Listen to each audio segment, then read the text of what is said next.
이건 말도 안 돼. 검증이 필요해. 2025년 1월 15일 밤 11시 베를린 독일 전략연구소 토마스의 손이 떨렸다. 화면엔 충격적인 숫자가 떠 있었다.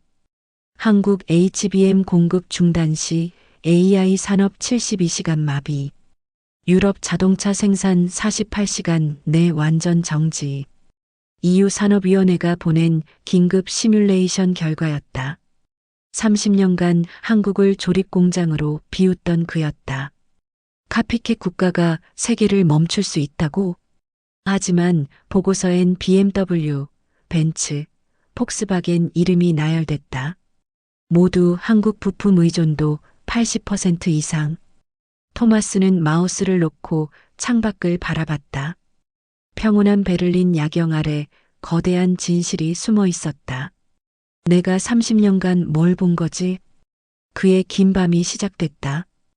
오늘 방문해 주신 모든 분들께 항상 행복한 일이 가득하시길 기원합니다.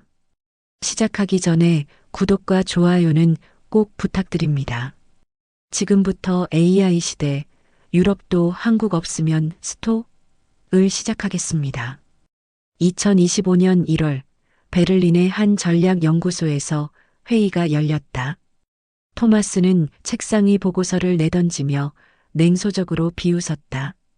한국이 AI 시대의 핵심이라는 주장은 과장이 심합니다. 그의 손에는 아시아 기술 평가 보고서가 펼쳐져 있었다.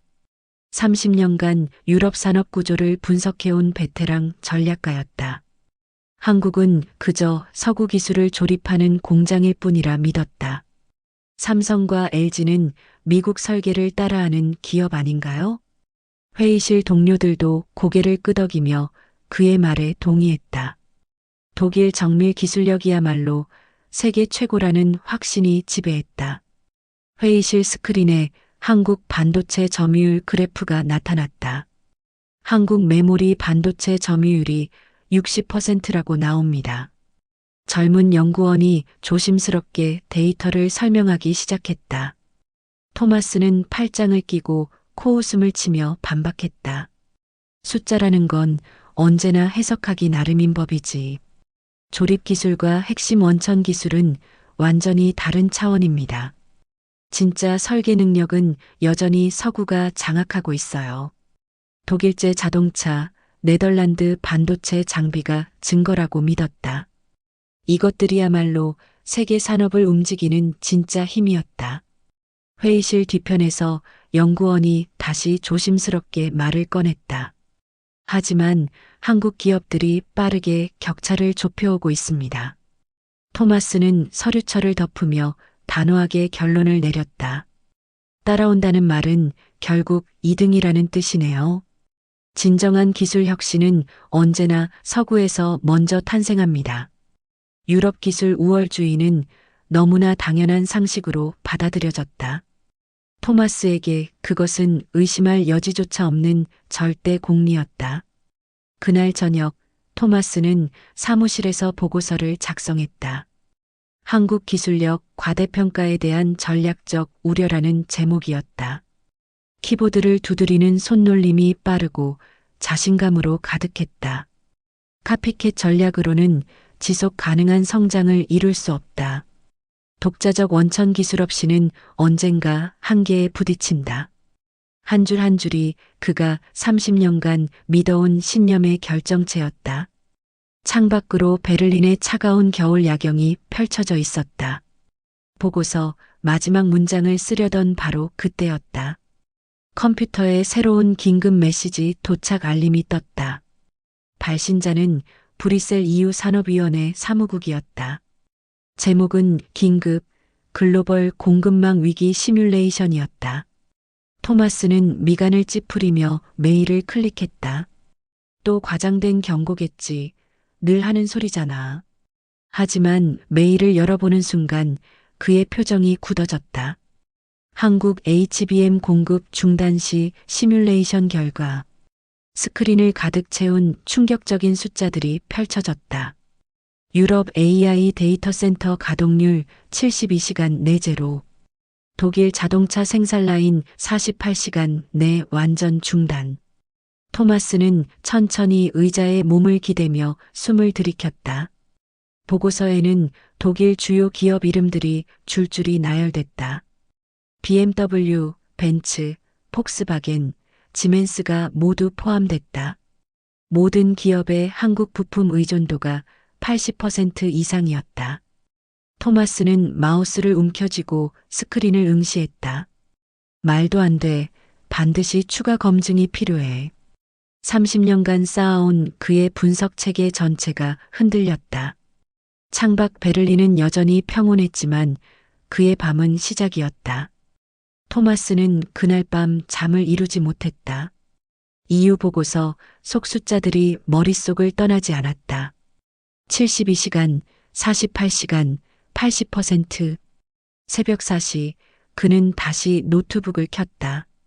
독자적으로 검증해 보기로 결심한 것이었다. 과장된 시뮬레이션일 거야, 분명히. 하지만 손가락은 이미 검색창을 두드리고 있었다. 엔비디아 AI 칩 생산 구조부터 조사하기 시작했다. 검색 결과가 하나씩 화면에 나타나기 시작했다. 엔비디아 H100 칩, SK 하이닉스 HBM3 독점 공급. 토마스는 눈을 가늘게 뜨며 다음 문서를 열었다.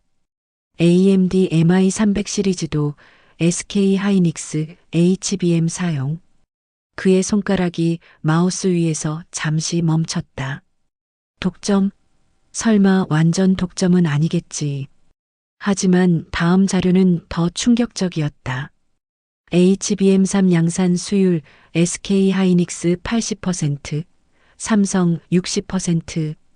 경쟁사는 아예 양산 단계에도 도달하지 못했다. 토마스는 의자에 깊숙이 몸을 파묻었다. 미국 기업들이 왜 대안을 만들지 않는 거지? 다음 검색어를 입력하는 손이 떨렸다. 테슬라 배터리 공급망 구조를 검색했다. 결과는 예상보다 훨씬 더 명확했다. 테슬라 46, 80 배터리, LG 엔솔 삼성 SDI 공급. 전기차 배터리 글로벌 점유율, 한국 3사 합계 53%. 토마스는 숫자를 다시 한번 확인했다. 과반이 넘는 점유율을 한국가가 장악하고 있었다. 새벽 5시 커피를 마시며 다음 자료를 열었다. 이번엔 유럽 자동차 산업 보고서였다. 폭스바겐 ID 시리즈 배터리 셀 공급처. 화면에 LG 에너지 솔루션 이름이 또 등장했다. BMW iX 시리즈도 삼성 SDI 배터리 탑재. 토마스는 창밖을 바라보며 한숨을 내쉬었다. 동이 트기 시작하는 베를린 하늘이 보였다. 이건 단순한 부품 공급이 아니야. 그것은 생명줄 그 자체였다. 오전 9시 토마스는 동료에게 전화를 걸었다. 마르쿠스, 자네 어제 회의 기억하나? 수화기 너머로 피곤한 목소리가 들렸다. 한국 과대평가 이야기 말인가? 당연히 기억하지. 토마스는 잠시 망설이다가 입을 열었다. 내가 어젯밤 자료를 좀 찾아봤네. 그리고 우리가 놓친 게 있는 것 같아. 마르쿠스의 목소리 톤이 조금 높아졌다. 무슨 소리야? 우리 분석이 틀렸다는 건가? 토마스는 화면 속 숫자들을 다시 응시했다. 엔비디아가 한국 없이는 AI 칩을 못 만들어. 테슬라도 한국 배터리 없으면 생산이 멈춰. 이건 내가 예상했던 수준이 아니야. 수화기 너머로 긴 침묵이 흘렀다. 그래도 설계 기술은 미국 거 아닌가? 마르쿠스가 방어적으로 반문했다. 토마스는 쓴웃음을 지으며 대답했다. 설계가 있어도 만들 수 없으면 소용없어. 제조 없는 설계는 그저 도면일 뿐이지. 2월 첫째 주 토마스는 인천행 비행기에 올랐다. 직접 확인하지 않으면 믿을 수 없었다. 데이터는 과장됐을 거야. 현장은 다를 거야. 12시간 비행 끝에 인천공항에 도착했다. 입국장으로 향하는 그의 표정은 여전히 회의적이었다. 입국 심사대 앞에 긴 줄이 늘어서 있었다. 토마스는 시계를 보며 한숨을 내쉬었다. 역시 아시아 공항도 별반 다르지 않군. 베를린 공항처럼 30분은 기다려야 할 것 같았다. 하지만 줄은 믿을 수 없을 만큼 빠르게 움직였다. 자동 출입국 심사대가 10개 넘게 가동 중이었다. 얼굴 인식, 지문 스캔이 동시에 3초 만에 끝났다. 토마스가 입국장을 빠져나온 시간은 정확히 8분이었다. 이건 베를린의 4분의 1 시간이잖아. 공항 밖으로 나오자 택시 대기열이 보였다. 하지만 사람들은 대부분 다른 곳으로 향했다. 공항철도 직통열차 6분 간격 운행. 전광판 문구를 본 토마스는 고개를 가웃했다. 베를린은 15분 간격인데 여긴 6분이라니. 열차에 올라타자 와이파이가 자동 연결됐다. 무료 고속 와이파이. 독일은 유료인데. 토마스는 노트북을 꺼내 속도 테스트를 했다. 다운로드 속도가 무려 300mbps를 찍었다. 서울 시내로 들어서자 도로 색깔이 눈에 들어왔다. 파란색, 초록색으로 구분된 차선들이 보였다. 이게 뭐지? 장식용인가? 택시기사에게 물어보니 버스 전용 차로라고 했다. 색깔로 구분하면 외국인도 쉽게 알아봐요. 토마스는 창밖을 계속 응시했다. 신호등마다 초단위 카운트다운이 표시됐다. 신호 대기 시간까지 미리 알려주다니. 효율성에 대한 집착이 시스템 곳곳에 배어 있었다. 호텔 체크인을 마치고 저녁 약속 장소로 향했다. 현지 반도체 전문가와의 미팅이 잡혀 있었다. 지하철역 입구에서 토마스는 잠시 멈췄다. 개찰구를 통과하는 사람들의 속도가 놀라웠다. 카드 태그 한 번에 0.3초 만에 문이 열렸다. 베를린 지하철은 종이 티켓을 아직도 쓰고 있었다. 이 속도 차이가 하루에 몇 시간을 만들까? 토마스는 계산기를 꺼낼 뻔했다. 지하철 안에서 오지 속도를 다시 테스트했다. 터널 아닌데도 유튜브 4K 영상이 끊김없이 재생됐다. 지하에서 이 속도라고? 말도 안 돼.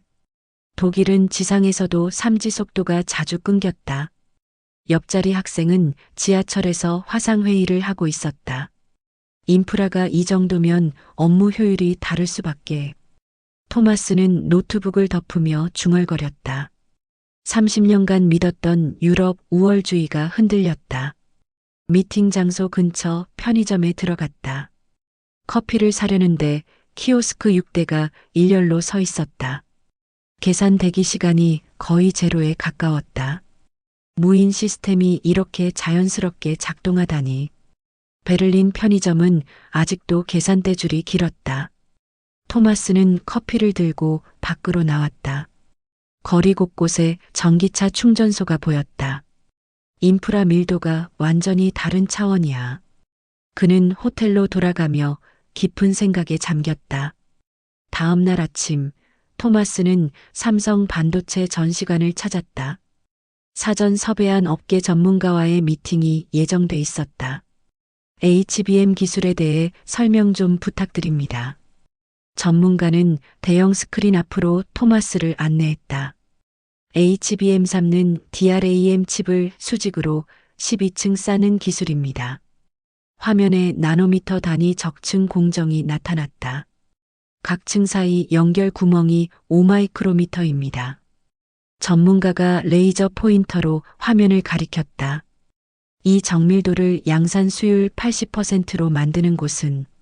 그가 잠시 말을 멈추고 토마스를 쳐다봤다. 전 세계에서 SK 하이닉스가 유일합니다. 토마스는 노트에 숫자를 적으며 물었다. 삼성도 만들지 않나요? 경쟁사가 있을 텐데. 전문가는 고개를 저으며 추가 설명을 이어갔다. 삼성 수율은 60% 수준, 미국 마이크론은 40%입니다. 스크린의 AI 칩 구조도가 새롭게 나타났다. 엔비디아 H100 하나에 HBM3가 6개 들어갑니다. 한 개 불량이면 칩 전체를 못 쓰는 구조죠. 토마스는 계산기를 두드리기 시작했다. 그럼 수율 차이가 원가에 얼마나 영향을? 전문가가 토마스 말을 끊고 답했다. 수율 20% 차이면 원가가 50% 이상 벌어집니다. 그래서 엔비디아가 SK를 선택한 겁니다. 토마스는 펜을 놓고 깊게 한숨을 내쉬었다. 오후 일정은 LG에너지 솔루션 배터리 공장 투어였다. 거대한 생산 라인 앞에서 기술 책임자가 설명했다. 46, 80 배터리 셀 하나 만드는데 18초 걸립니다. 토마스는 시계를 보며 라인을 관찰했다. 18초마다 정확히 한 개씩 셀이 나왔다. 유럽 공장은 같은 셀을 35초에 만듭니다. 책임자가 비교 데이터를 보여줬다. 생산 속도가 거의 2배 차이네요. 토마스는 이마를 짚으며 인정할 수밖에 없었다. 이 속도를 어떻게 달성한 겁니까? 토마스가 진지하게 질문을 던졌다. 전극 코팅 기술이 우리만의 독자 공법입니다. 책임자는 자신감 있는 표정으로 설명을 이어갔다. 코팅 두께 편차를 0.5마이크로 이내로 제어합니다. 이게 배터리 수명과 안전성을 결정하죠. 토마스는 노트에 숫자를 계속 받아 적었다. 경쟁사들은 이 기술을 따라올 수 없나요? 책임자는 고개를 저으며 단호하게 답했다. 최소 3년은 걸릴 겁니다. 아마도요. 저녁 호텔방으로 돌아온 토마스는 자료를 정리했다. HBM 수율 80%, 배터리 생산 속도 2배. 숫자들이 그의 노트를 가득 채웠다. 이건 단순히 빠른 게 아니야. 완전히 다른 차원의 제조 능력이야. 그는 노트북을 열고 보고서 초안을 수정하기 시작했다. 한국 기술 과대평가라는 제목을 지웠다. 새로운 제목을 쓰려다가 손이 멈췄다. 아직 인정하고 싶지 않았다. 하지만 숫자는 거짓말을 하지 않았다. 사흘째 되는 날, 토마스는 서울 도심 기록관을 찾았다. 한국산업화 역사 자료를 요청했다. 1997년 외환위기 관련 문서를 보고 싶습니다. 사서는 두꺼운 파일 3권을 가져다 줬다. 토마스는 첫 페이지를 펼치는 순간 숨이 멎었다. IMF 구제금융 580억 달러 긴급 투입.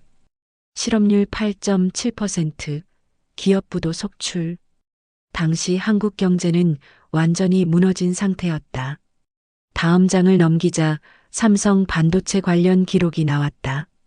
1997년 12월 반도체 투자 중단 검토. 1998년 2월 투자 강행 결정.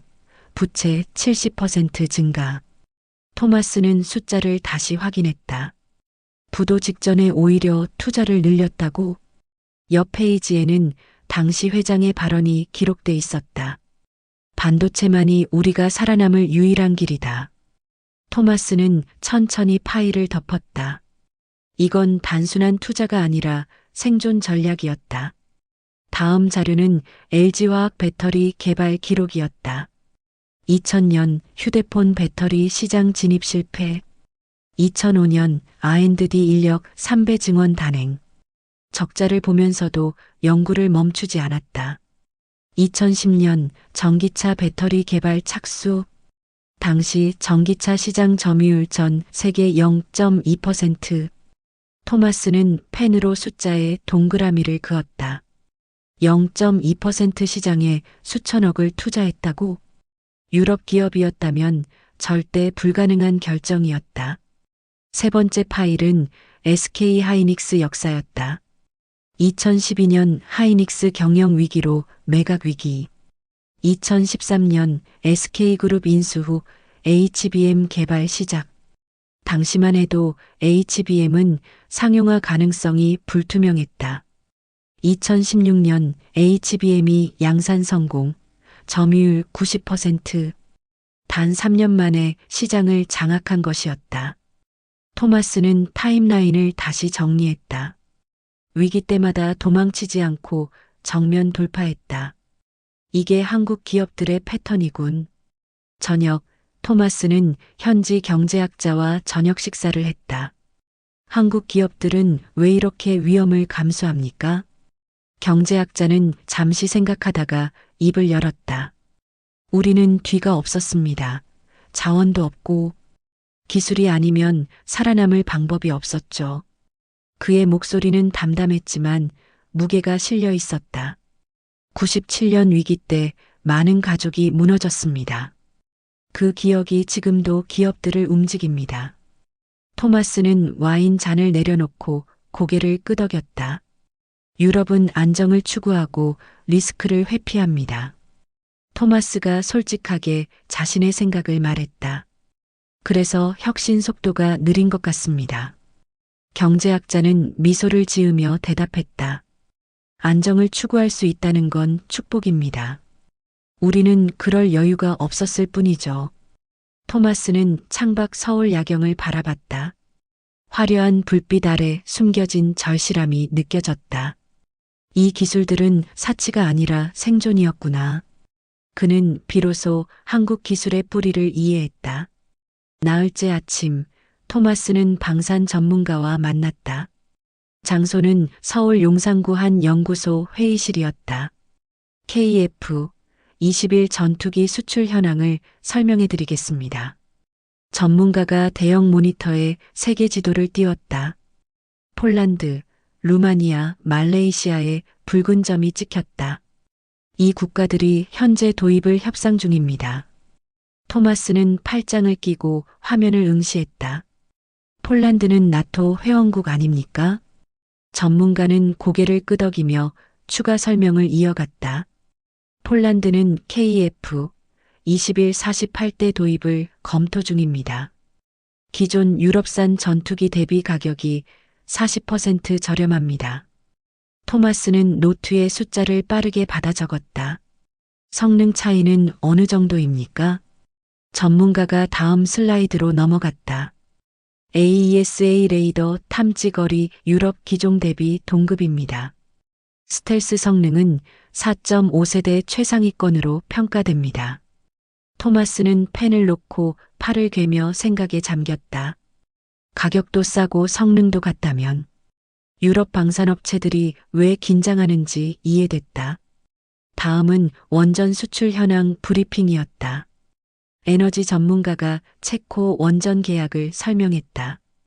2024년 7월 체코 두코반이 원전 수주 확정. 계약 규모 24조 원, 유럽 최대 원전 프로젝트입니다. 토마스는 손가락으로 책상을 두드렸다. 프랑스 EDF와 경쟁에서 이긴 겁니까? 전문가는 자료를 넘기며 답했다. 공사기간 한국 10년, 프랑스 15년 제시. 가격은 한국이 30% 낮게 제한했습니다. 화면에 APR 1,400원전 설계도가 나타났다. 이 모델은 UAE에서 이미 검증됐습니다. 2009년 수주, 2020년 준공, 일정 준수율 100%. 토마스는 고개를 절레절레 흔들었다. 유럽은 원전 건설을 거의 포기했는데 전문가가 토마스 말을 받아 이어갔다. 독일은 탈원전, 프랑스는 비용 초과 문제죠. 그 빈자리를 한국이 채우고 있습니다. 토마스는 창밖을 바라보며 한숨을 내쉬었다. 오후에는 우주산업 현황 보고를 들었다. 한국항공우주연구원 관계자가 설명했다. 누리호 발사 성공으로 독자 발사체 보유국 진입. 세계에서 7번째 1톤급 위성 발사 능력 확보. 토마스는 숫자를 다시 확인했다. 7번째라면 유럽보다 앞선 겁니까? 관계자는 미소를 지으며 고개를 끄덕였다. 개별 국가 기준으로는 독일보다 앞섭니다. 토마스는 노트북을 덮고 깊게 생각했다. 차세대 발사체는 2030년 목표입니다. 달 착륙선 개발도 동시 진행 중이고요. 관계자가 로드맵을 화면에 띄웠다. 토마스는 타임라인을 손가락으로 따라갔다. 이 속도라면 10년 후엔 말을 잇지 못하고 입을 다물었다. 유럽이 잃어버린 제조 경쟁력이 보였다. 안정을 추구하다 혁신을 놓쳤다는 생각이 들었다. 한국은 위기를 기회로 바꿨고 유럽은 방관했다. 토마스는 무거운 마음으로 자리에서 일어났다. 마지막 날 아침, 토마스는 호텔방에 혼자 앉았다. 일주일간 수집한 자료들이 책상을 가득 채웠다. HBM 수율 80%, 배터리 속도 200, 원전 30% 저렴. 숫자 하나하나가 그의 확신을 무너뜨렸다. 내가 30년간 뭘 본 거지? 노트북 화면엔 미완성 보고서가 떠 있었다. 한국 기술 과대평가라는 제목은 이미 지워졌다. 하지만 새 제목을 쓸 용기가 나지 않았다. 창밖으로 서울 아침 풍경이 펼쳐졌다. 출근하는 사람들, 멈추지 않는 지하철. 이 속도가 기술을 만든 건지, 기술이 이 속도를 만든 건지. 토마스는 커피를 한 모금 마셨다.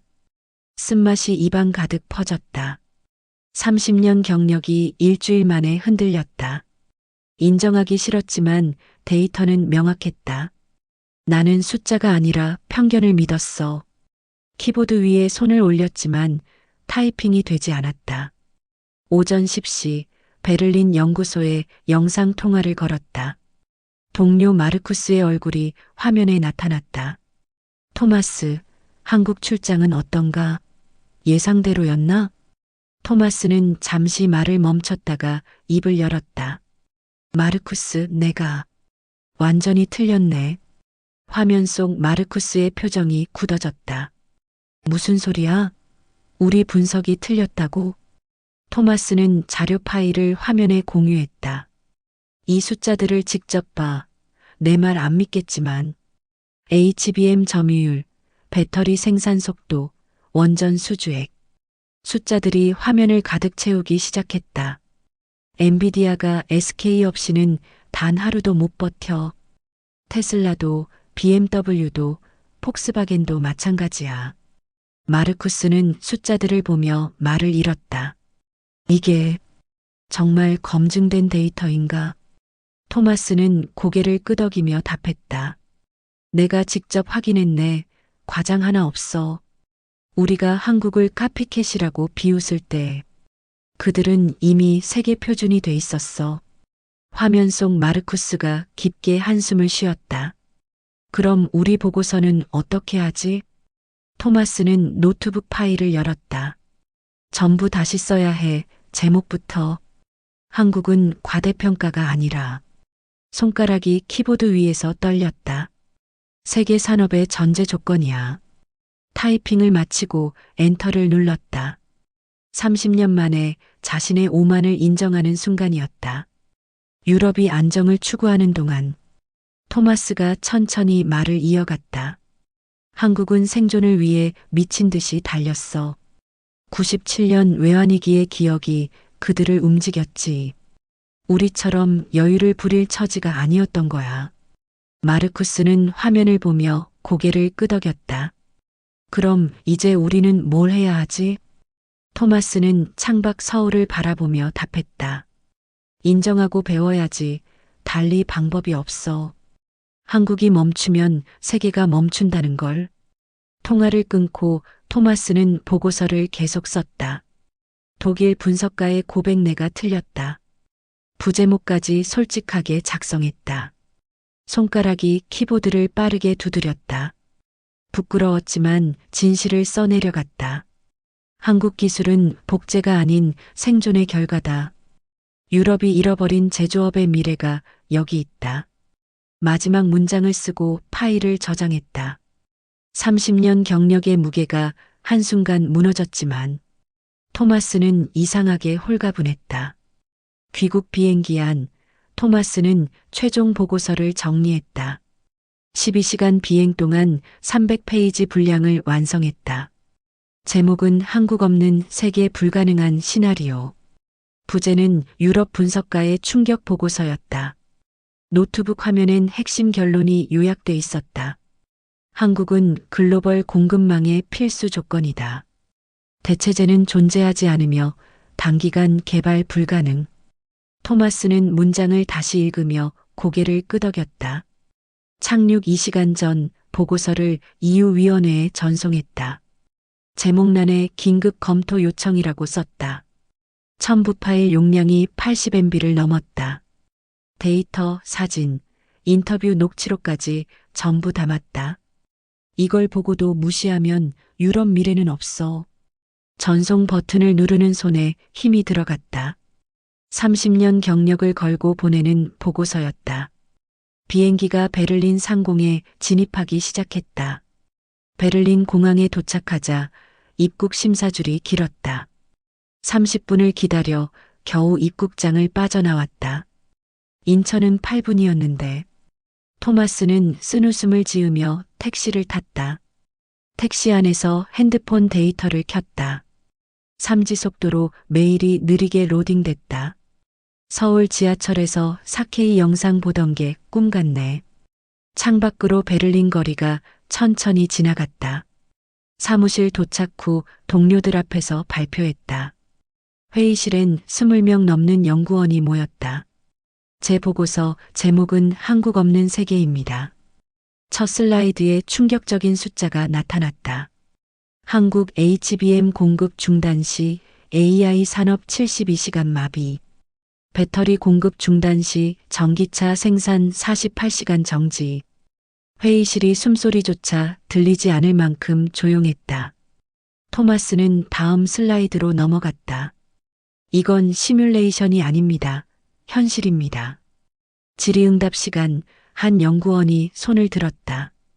그럼 유럽은 대안을 만들어야 하지 않습니까? 토마스는 고개를 저으며 솔직하게 답했다. HBM 수율 80% 달성까지 최소 5년 걸립니다. 배터리 생산 속도 따라잡으려면 7년 필요합니다. 그 시간 동안 한국은 더 앞서 나갈 겁니다. 회의실에 무거운 침묵이 다시 흘렀다. 토마스는 마지막 슬라이드를 띄웠다. 우리가 할 일은 경쟁이 아니라 협력입니다. 발표를 마치고 사무실로 돌아왔다. 책상 위엔 일주일치 메일이 쌓여 있었다. 하지만 토마스는 메일을 확인하지 않았다. 대신 SNS에 짧은 글을 올리기 시작했다. 한국에서 일주일을 보내고 돌아왔습니다. 30년 경력 분석가로서 고백합니다. 제가 완전히 틀렸습니다. 한국은 세계 산업의 심장입니다. 게시 버튼을 누르고 노트북을 덮었다. 창밖으로 베를린 석양이 지고 있었다. 토마스는 커피를 마시며 서울을 떠올렸다. 8분 입국, 6분 간격 열차, 지하철 오지. 모든 게 속도와 효율로 설계된 나라. 저 속도가 기술을 만들었고 기술이 다시 속도를 만들었어. 선순환 구조가 한국을 여기까지 끌어올렸다. 유럽은 그 고리를 어디선가 놓쳤다. 토마스는 깊게 한숨을 쉬며 자리에서 일어났다. 마지막으로 보고서 결론 부분을 다시 열었다. 한국이 멈추면 세계가 멈춥니다. 이 한 문장이 모든 걸 요약했다. 토마스는 파일을 최종 저장하고 컴퓨터를 껐다. 30년 만에 가장 중요한 보고서를 완성했다. 인정하기 싫었지만 진실은 명확했다. 한국은 더 이상 따라오는 나라가 아니었다. 세계가 한국을 따라가고 있었다. 토마스는 사무실 불을 끄고 밖으로 나왔다. 새로운 현실을 받아들일 준비가 됐다. 오늘 이야기는 여기까지입니다.